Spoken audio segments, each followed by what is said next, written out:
Senate Republicans just blocked a bill meant to provide more funding for Ukraine, Israel, Taiwan, and significant new funding for our own U.S. border. The president said if Ukraine loses to Russia because the U.S. funding dries up, which it's scheduled to run out in the next couple of weeks, not only Ukrainians, but also Americans are going to be faced with a harsh reality. If Putin takes Ukraine, he won't stop there.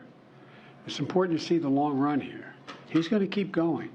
He's made that pretty clear. If Putin attacks a NATO ally, if he keeps going, and then he attacks a NATO ally, where we've committed as a NATO member that we defend every inch of NATO territory, then we'll have something that we don't seek and that we don't have today.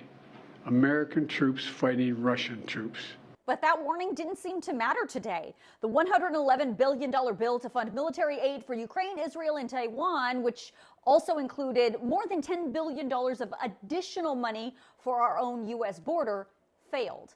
The final vote was 49 to 51. The bill needed 60 votes to pass. Both Senators Schumer and Sanders voted no for procedural purposes. But why did the bill fail? It wasn't the price tag. That was fine. The Republicans chose to block the bill today because they said it didn't go far enough when it came to our own border security. Border policy negotiations between Senate Democrats and Republicans had been going on for weeks quietly behind the scenes, but then suddenly the talks broke down late last week, and then that's what led to today's failed vote. Democrats say the Republicans want to take unreasonable and extreme measures on the border, and they're unwilling to compromise. And Republicans say Democrats won't go far enough, and they aren't going to back down on their position. And the president is saying he is now willing to go farther than he has before on the border and on his own immigration policy if the two sides would just talk. This has to be a negotiation.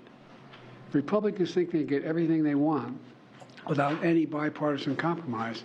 That's not the answer. I made it clear that we need Congress to make changes to fix what is a broken immigration system, and I'm willing to do significantly more.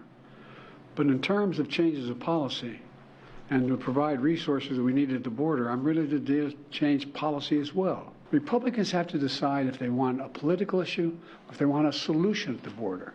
Do they really want a solution? It cannot be sustained as it is now. Any bill that comes to the floor of the United States Senate, by definition, in this current makeup of the chamber, must be bipartisan. It needs 60 votes, so it can't be packed full of priorities that only appeases one side of the aisle. Both sides have to get something in the bill.